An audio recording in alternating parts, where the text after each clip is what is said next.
Hi guys, we're back. It's Heroes Manufactured Live, episode 4, and we've got a great lineup today of things that we're going to be talking about and going through. We've got an amazing artist into the business for quite some time now. Her name is Sharon Gauthier. We're going to bring her up shortly. We do have some minor changes that we're going to talk about this morning as well. Today. But essentially, we're going to be doing some new things with the Comics Vault and Toy and Collectibles segment. Moving forward, we're going to be showing and focusing mostly just on one piece of work. Just to give a little bit more insight, we've been kind of racing through some of these cool items recently, but we're definitely changing up that format. So stay tuned. Also, in the upcoming weeks, we are going to have a few other guests. I know we've got Philip Moran, who is the host of the Heroes Manufactured show. He's going to be coming onto the show probably next week.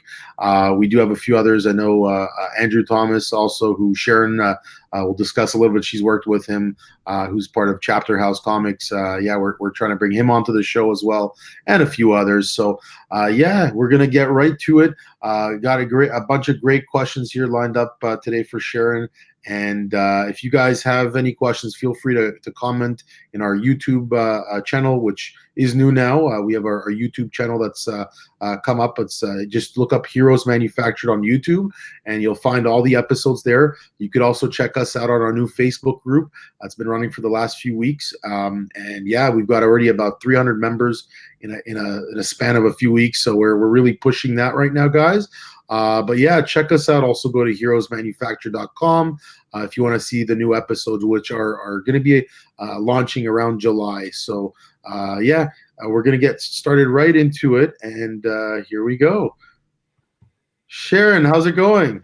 It's going great. How about you? Great. Yeah, glad to have you on the show today. I appreciate you taking the time to spend with us today on the Heroes Manufactured live show. So we'll get kind of right into the questions if you're okay with that. You've been working on a number of kind of IPs, comic books here in Canada and abroad. But if you can share a little bit about you, about your work, kind of how you got started in the business, where you're at now, and kind of go from there.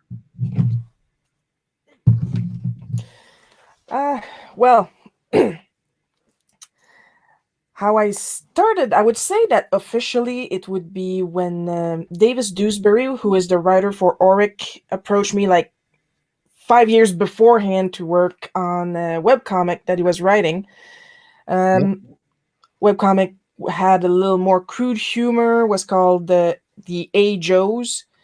And then he just kept me on that for like a year. And then later on, when he and Andrew got the idea for Auric after seeing the design that Mike Ruth had come up with as a mascot for the Timmins Con. Yeah, Andrew Thomas, right? Who you mentioned? Andrew Thomas, exactly. Yeah. Great guy, by the way. yeah, great guy. No, I love his work, and I mean some of the examples we're going to show today. I know you have some work with him under Chapter House. You've been working there as well with that team, so that's pretty cool. And so, like, I know you mentioned to me a little bit that you're a bit of a background ninja in the world of comics. Can you tell us a little bit about that? Kind of where you started with that first off, because I mean that kind of may play a little bit into your history as well. Once again, I'm gonna blame Davis. Blame. I mean, we're just capturing it on video, so if he decides to disown you, it's all good. Wouldn't be the first time. Yeah. Because basically, like, I'm going to continue from when I started with Auric. They needed a colorist, and he was like, "Hey, I know this tiny girl." Yeah. And then I started coloring for Auric, and then Jeff Burton from Auroraman and Dan Collins were writing an extra, like a side story for Auroraman called Lil Auroraman. Oh, wow. And the person, they had asked Andrew to do the art, but he didn't have the time. And then he was like, "Well, I know this tiny girl." Wow. So Auroraman has been spanning for many years now. I mean, how many years have you guys been working on it for? Oh, geez. what year is this? I think technically 2 years. Okay, What nice. year is this? Oh, it's all 2 years. Okay, yeah. 2 years, 2 years. I This thought is the longer one for I some worked reason, but on. that's awesome. I have reference on hand. Good. No, that's great. That's great. Yeah. So yeah, And 2 years. no, And then that's after amazing. that, like most of my gigs have been pretty much, we're out of time. We need somebody now. I know this tiny girl, and here I am.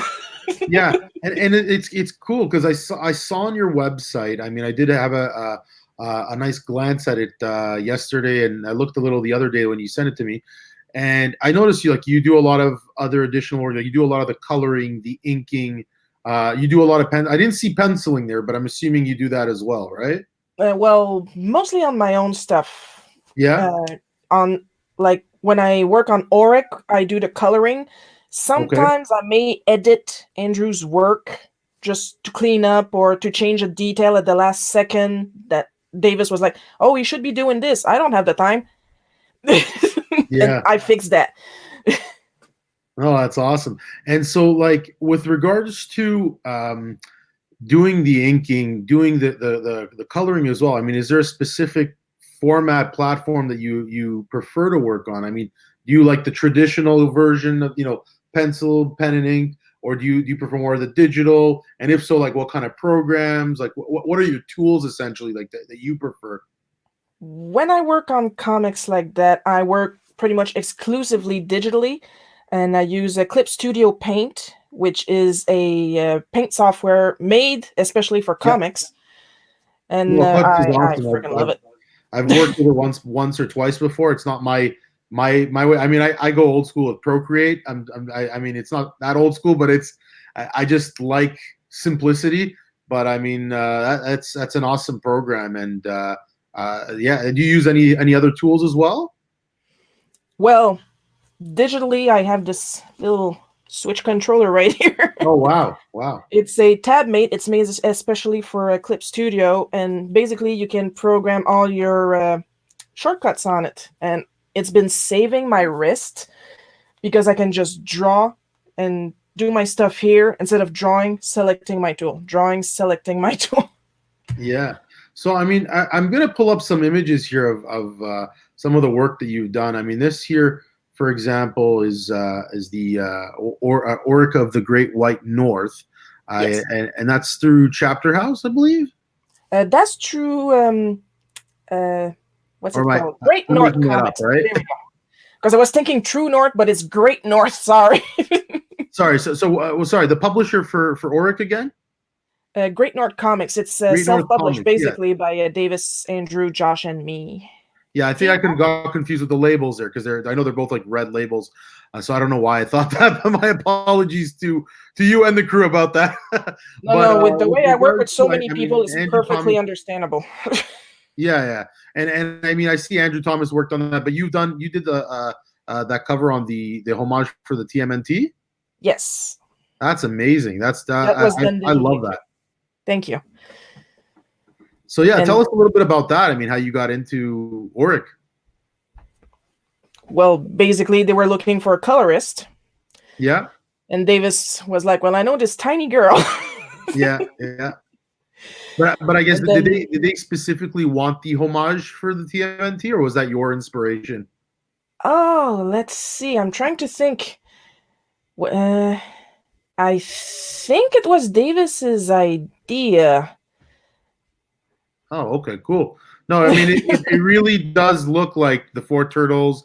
I mean it feels like that, and it I love the homage type pieces, right? Like they're awesome, Oh, and you're I gonna mean it's love nice. all my art then. Yeah, it's nice that you were able to work with them on it. I mean, I think that's just great. Now this one here, this is some of the work around Auroraman. And what did you do around this as well?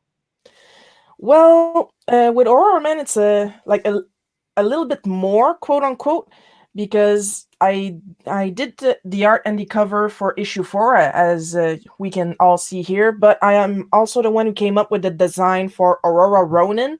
Basically, technically, I invented Auroraman. I just wanted to draw Auroraman as a Ronin, basically in feudal Japan, and Jeff liked the idea so much, he got inspired, and now Auroraman is canon to the Auroraman universe. Yeah. And then same thing happened with Aurora Borealis. He had the name, and he said, "Draw me a bear." Yeah. No, it's awesome. I mean, it looks great. And then I noticed you did some. You're telling me a little bit about this. This was some fan work you did for Vampirella a while back. Yes, I did that. They had a Vampirella contest on the Dynamite's Comics Instagram, Oh, that's great. and technically I didn't win, but I was like really high up there. Oh no, that's great though. I mean, I love the way that you displayed her. I mean, it's pretty cool. I've seen a few images where they use blood to kind of pull off the costume. I've drawn her, I've drawn her a few times now as well. Um, and it's got a certain cult following, so it's awesome. I see you also did some work on the Grinch here. What was that about? This is a painting I did a couple years ago for the Red Dot Silent Auction for the Chuck Jones Foundations to help younger artists. Okay. It's basically a silhouette of Chuck Jones. Chuck Jones, yeah. Yeah, Chuck Jones himself. Like you just Google his picture and that one's gonna pop up. It's him with the Looney Tunes characters. So it's a silhouette of that and his lesser known work in the background, but still popular, like the Grinch, the Dover Boys, Private Snafu, his work on Mowgli, and Rikki Tikki Tavi right there above the Grinch. Yeah, And the dot. Yeah, and I love that style of Chuck Jones. You could definitely see it in the interpretation that you've come up with here. It's definitely there. It's very apparent. And his work was just classic, right? It's always been like a big pop culture love. I remember as a kid going to Las Vegas. I know it sounds crazy. I was a kid going to Las Vegas, but I went with my parents when I was younger. I blame them for all this, but they took me once to a Warner Brothers stores. I'll never forget this. This was in the Caesar Palace, and all they had was these animated cells of Chuck Jones, and they were original Chuck Jones cells drawn, and it was just amazing. They had original sketches by him and everything, and I was like, wow. I was just amazed by his work. Like he's a guy to follow, right? Like it's pretty cool like that. So yeah, let's get back into this here. But I mean, I see this is some work you worked on as well, like the bootleg cookie. Is that an Andrew project as well? Because yeah, I mean, I'll let you talk.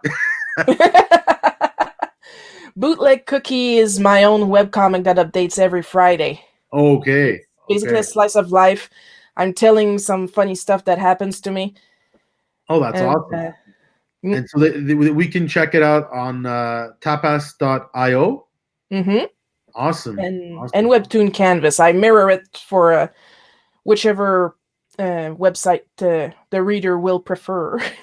And so, see, this is the thing. Like, I looked at this saying, I thought for a sec that may have been Andrew's work, because I see some real similarities with both of your work here. And one of them I noticed here, and I think it's this one. Yes. And that's why I was kind of like, I was looking at that work and I was looking at this and I was like, no wonder you guys work together, because I mean, there's obviously parallels with your style, right? But I love the color work. I mean, you did this color work, I assume?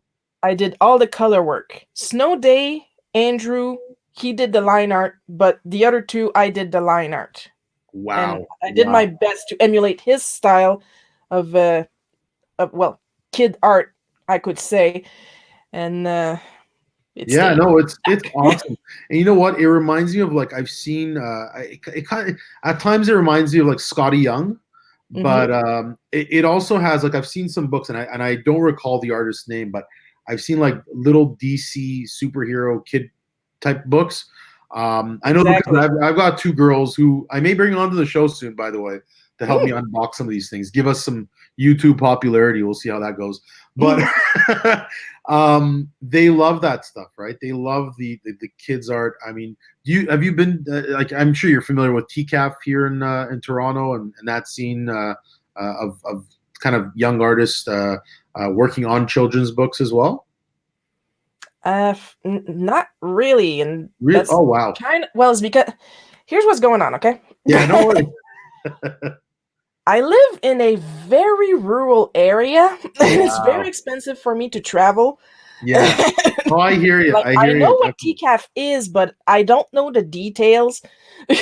No, of course. You know what? If you ever come to Toronto, give me a ring. I'm happy to help. Even show you around. It's a great event. It happens once a year. The guys that run it, I've been doing it for quite some time. It's not like a fan expo or a typical convention. It's done at the Toronto Reference Library. Mhm. So it's done actually by a store here in Toronto called the Beguiling. So I mean, I know those guys. The guys there are great, and they really help independent artists kind of break out into the scene. And TCAF was one of the ways they did that. So I absolutely recommend. I mean, if you ever have the chance and you're in town or passing by, they even have a comic book shop there that's like in the Toronto Reference Library, which holds some of the stuff from TCAF. So definitely recommend at least stopping by that store. It's at the Toronto Reference Library. I don't remember the actual name. I know it's there. Yeah, it's right in downtown on like Bloor and Yonge, but highly recommended. One other thing. So I mean, well, not one other. A few other things here. I do see this book as well, Canadian Sentinel, and that's some work through True Patriot as well. Yeah, it's because True Patriot is also kind of an anthology series. It has several different stories in it that continues per issue. I think they finish at issue 13, I think, possibly, maybe. Anyway, if you go on Comixology, you can see for yourself. Wink, wink. Yeah. So what did you do here exactly? I did the coloring and the lettering. Lettering and coloring. Oh wow. My first published lettering job. Now, were you also in charge of some of the layout, or was that like all just specifically for the coloring and lettering? Specifically for the coloring and lettering. Nice. The art itself was done, like the first example is by Justin Schauf, I think it's Yeah. pronounced. Second one, Andrew Clark. Oh, very So nice. And I so, had and to so keep like the what? same. Sorry. I had to keep the same coloring for two different styles, and I think I did a good job. No, you did. And the one thing I was going to ask you, like, I see like a nice technique there where you're kind of, you've got this nice glow effect. I mean, I just love the way you're using your colors. I mean, the palettes, it's awesome. It's definitely awesome. And then Thank you. there's this one here, and sorry, this is Skull Skull Jerry. Skull Jerry. Sorry, I couldn't see my logos blocking it there. So sorry about that, but yeah, Skull Jerry, and this is, I know you mentioned this is a female character that you've put together. Yeah, what's she about? Skull Jerry is a recent creation, and I just really find her really inspiring. Maybe it's because she can't really have any facial expressions, so she forces me to push body language Nice. and So like you're still definitely try more to find animated. feeling in a completely stone face. Yeah. No, definitely. I mean, movement is probably crucial to this to the telling of her story, right? And so you haven't done any published work there, but that's more of a creation right now that you're toying with, you're playing with. uh, right now, the only thing right now I'm just at the writing process because I Okay. would love to make my own horror anthology. I mean, Nice. it doesn't look like it, but I really like horror books. Well, I see she's And very like her character is inspired by punk. Like, am I right? Is there a certain fascination around the punk kind of culture and all that? well, just with her really, because Okay. when I come up with characters, it just somebody pops up in my head and then they tell me who they are. Basically, I'm still learning about her. She doesn't talk; she just shows. He just shows up. Yeah. I hear Like you. her themes are 80s punk and galaxies, and Oh, that's that's what I know awesome. so far. You know what? It even reminds me, like, I don't know, I was a big, I was into EDM my whole life. I mean, as you can hear, the electronic music in the beginning of the show, I was a big fan of the Chemical Brothers growing up. So they always had this one song. I don't know if you know the music video to it, but it was called "Hey Boys, Hey Girls," and all it is, it's a girl looking at herself in a mirror. She's on an acid trip or something of a trip, and she sees herself as a skeleton, and then she sees the whole party at a rave as skeletons, which is really cool. And it really, like, I mean, look, I'm gonna go back to this image here, but that image, just like, if anyone's watching this and sees that video, you'll see the parallels of what I'm talking about. So it does definitely derive from that 80s, sometimes even 90s pop culture. More so, I would say, to a degree, pop culture, more so like the underground scene that was around since the 80s and 90s. So very, very cool. Love it. I mean, I love your inspiration where you're getting this stuff from. So that's awesome. And so this work here, I know you did some work you mentioned on the on Super Mario Adventures. Tell us a bit about that. That's a fan project, so Nintendo is not aware we're doing it. And if they are, Okay. well, hire me. It still looks great. It still looks awesome. I Thank mean, you. It's the style is inspired by the artist Charlie Nozawa, if I'm not mistaken, the original artist for the original Super Mario Adventures that was published in the Nintendo Power. nice, And I am a huge fan of Mario and Luigi, nice. and Gabe knows that. And Yeah. he No, had and been listen, working with other artists, but then he came up to me and he said, "I want to reboot my fan series. Would you like to do the art?" And I was like, "You had me at reboot." yeah, no, for sure, for sure, for sure. Now, let me ask you, I mean, another question here. I mean, there's also, this was kind of like the last image I had here, but uh, Hell Hath Fury. I mean, the name sounds vaguely familiar. Is that a project that you wrote, or like what did you do on this one here? This is one of the stories. Well, there's 3 page for 3 of the 4 stories I did for the Strange Romance anthology. I did Awesome. the art, Okay. basically. Like the other names that are under the titles, that's the writers of the stories displayed here. Hell Has Fury is based on the idiom "Hell has no fury like a woman scorned." That's Yeah. basically what's happening in this story.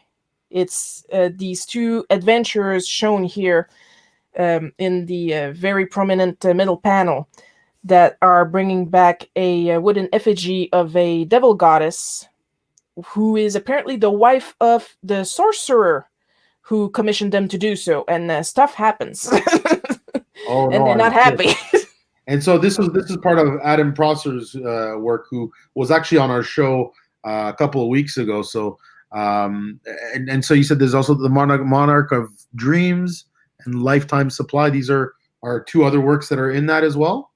Yes, Lifetime Supply is in the first one, Hell Has Fury the second one, Monarch of Dreams the third one, and there's also Crush from Another World, which is in the fourth anthology. Oh, that's awesome. That is definitely awesome. Listen, I mean, I love your work. It's absolutely stunning. Thank you. And whether it's the coloring, the lettering, the characters that you've come up with. I mean, you've definitely you've got a bright future. I mean, you've been in this business for quite some time now. How long have you been in the industry for, if you mind me asking that as well? Oh boy. What year is this? Yeah, I 2020. So we can either go back by 5 years or decades. It's up to you. I'm just kidding.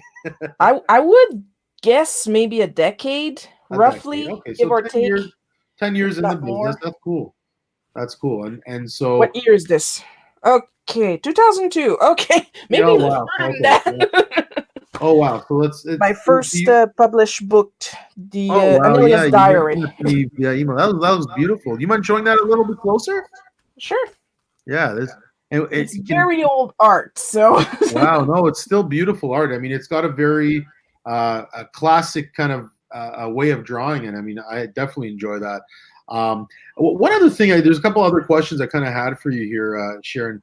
I guess just being a woman in the business in the industry, how do you perceive yourself in the industry? I mean, because in our past films, we've had some personalities come on and tell us kind of their vision. I always like to ask that question with women, just because some perceive themselves a little bit differently than others, and some don't. And I prefer more an equal ground for both men and women to be involved in the industry. But yeah, if you can share a little bit of kind of insight on your take. Well, I like to think that I see myself like as one of the guys because everybody I've worked with have been like just so nice and at the same time just treating me normally. Yeah, that's the best. Not like how could I say that? Not Yeah, like, oh, it's a girl, we gotta be more careful, we gotta not trying to be overly kind of worried or anything like that, but just being casual and cool about it, right? Yeah. Yeah, no, and I get that. I mean, it's weird because when I go out and I interview people for our show, I've noticed it's harder for us to get interviews with certain women. I also don't see as many at the conventions as I do male. So I still feel it is a very male dominant industry, unfortunately. And I've spoken to. You notice all my teams like Davis, Andrew, Josh, Dan, Yeah. Jeff, Gabe, they're all men. I haven't worked with a woman yet. No, but that's my point, and it's fascinating because as much as women are part of the scene, and there are, I feel like there should be more of a voice for them. Listen, I'm a dad to 2 daughters and I'm married, so we're a house full of girls here. So, and I've got all this. This is my man cave right here. So, I mean, to me, that like. I gotta have this with 3 women at home, but I'm just kidding. But no, I mean, I see you have like I see a bunch of books there behind you, and it's cool because I get my daughter into these things. Like I've got little cool chess pieces here, and like just to show a little bit. Like these are like some fun little things I get my kids into, and they see the toys and this and that, and they love it, right? There you go. See, we all have something to compare, and that's why I like to ask, because I mean, I think like girls in comics is a really cool thing. I mean, I've spoken to like Hope Nicholson, who I believe I mentioned to you before. She does some really cool books around geek culture and girls in geek culture. So I mean, it's just really fascinating for me to see that and ask those kinds of questions. Now, as an artist, what do you see yourself as like the biggest challenges that you face today? Yeah, it's all Talking good. about this for starters. Yeah. In my personal case, I struggle a lot with getting myself known.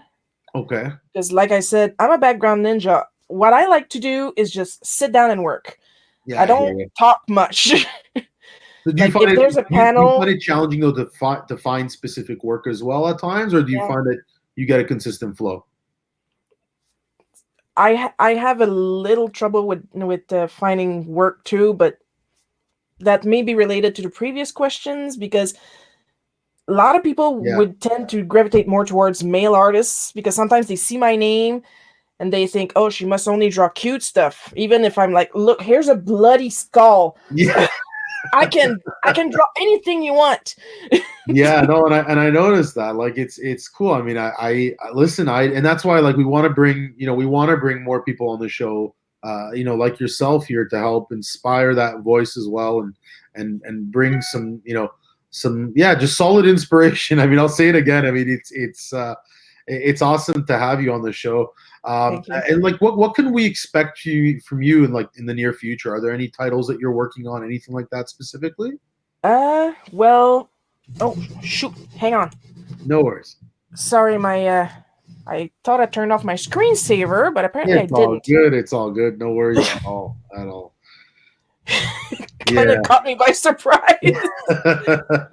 We'll cut that out later. No worries. Yeah. So I mean, yeah, you can ask it again. I'm just more so what we're expecting to see, like in the near future, if there's anything specific. Really sorry. No worries at all. We are slowly working on the 6th issue of Auric. Me and Team Auric.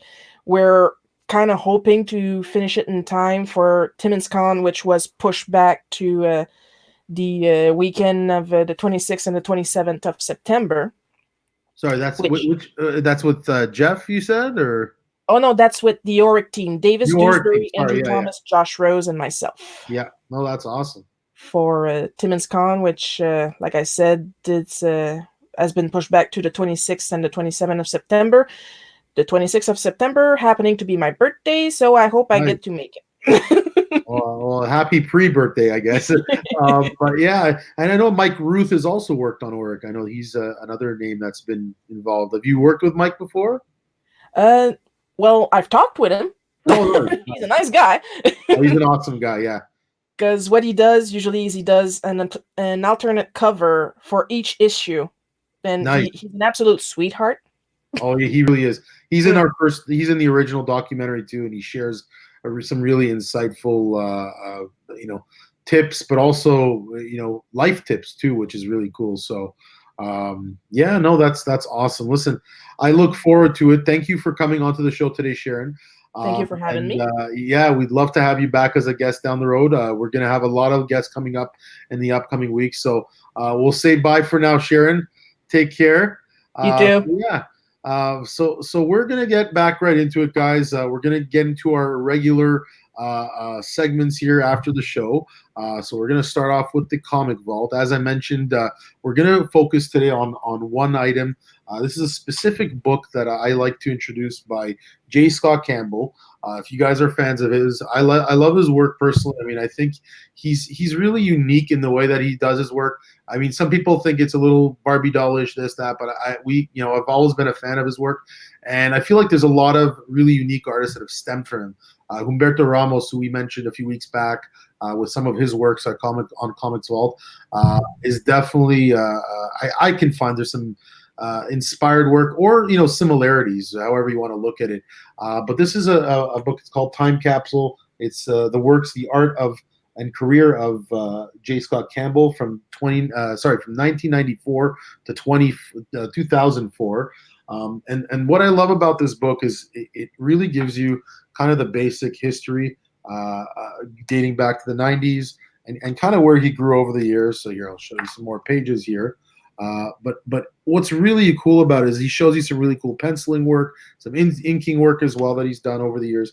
And the one thing that I admire here, I mean, here's some of the pencil work that he's done, and you can see that's the Green Goblin, the Green Goblin. He's done the Hobgoblin. He's done them all. But what I love about his work is that he started from caricature styled art. I mean, some of the work here, and I'll just give you an example. Very 90s kind of like caricature art, and really, really cool stuff here, as you can tell.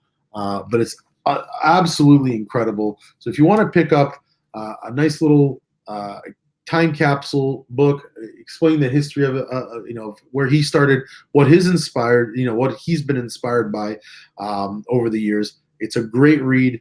Tons of excellent examples, just visually, just stunning, just absolutely stunning. And it's not just because a lot of people like to see his work as pinup work, but this really shows. Sorry, I showed that page already. This shows a little bit of that, but it also shows some of the other work that he's done over the years, and all the unique work around it. So. And how he got to where he got to in his career. Now, we're going to go right into the toys and collectibles section. Today, I've got a really cool statue. It's a Colossus X-Men statue from back in 2003, so 2003.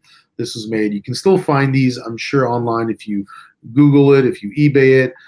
It's made by Marvel, but it's also got Bowen design. So a gentleman by the name of Randy Bowen sculpted this back then. So this is a 7.5-inch tall, as you can see, chrome-plated Colossus.